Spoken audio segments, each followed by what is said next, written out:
Adrian, he's really got two choices. He can either play for us or he can not play. So he's not going to play for anybody else, and that's just the way it's going to be.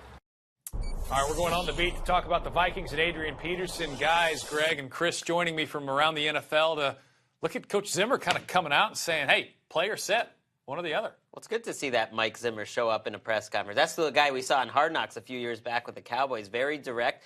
And he's sending a message to me, to Peterson's agent. Stop leaking stories about wanting to get traded through the media. You're not going anywhere. You're playing for us. Let's figure it out. Well, Peterson had a response, and it's kind of interesting when you read what he had to say. He says, he's not attending because he wants to get traded. He wants to secure his future, business, not personal. I'm not exactly sure how you kind of parse through what he had to say here. Well, he knows he has no leverage. Whether he wants to play for the Vikings or not, it's the only team he's going to play for, as Mike Zimmer said.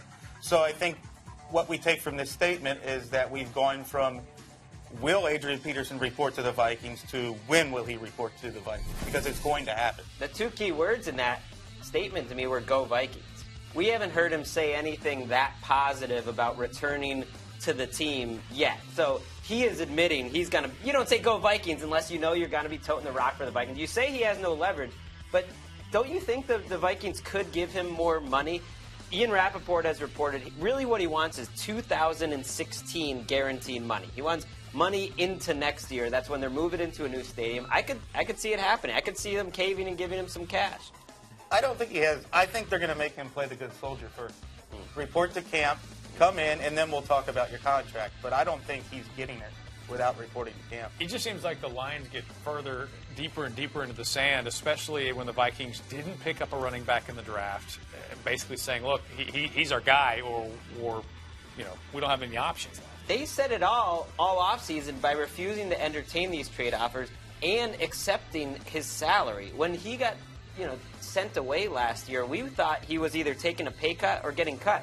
He's getting paid more than any running back in the league by far. He's getting paid almost like a quarterback. So that's how they see Adrian Peterson. They still see him as one of the best, if not the best. What's the argument for Adrian Peterson's perspective? Because he did get paid last year to sit on the bench. And I understand the idea about he felt disrespected by the franchise and some of the fans, et cetera. But at the end of the day, he put the Vikings in that position, not the other way around, and he got paid to not play.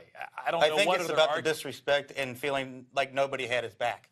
That the rules of the NFL had changed without him knowing about it, and he lost the season because of it. So it'll all be made better with a few extra $1 million. I mean, that's what it's all about. And this is a great player. I mean, he falls in our top 100 list. It's ridiculous. 58 spots into the 60s on NFL Network. I'm still putting him in the top 10 NFL players. There's no doubt. And I think he's going to get that money one way or another. I don't think he's ever not been the best running back in the NFL since the day he stepped in. Even when he only plays a week of football. He's always been the best running back in the NFL. All right. This saga will continue all summer. Of course, we will keep you posted at NFL.com/aroundthenfl.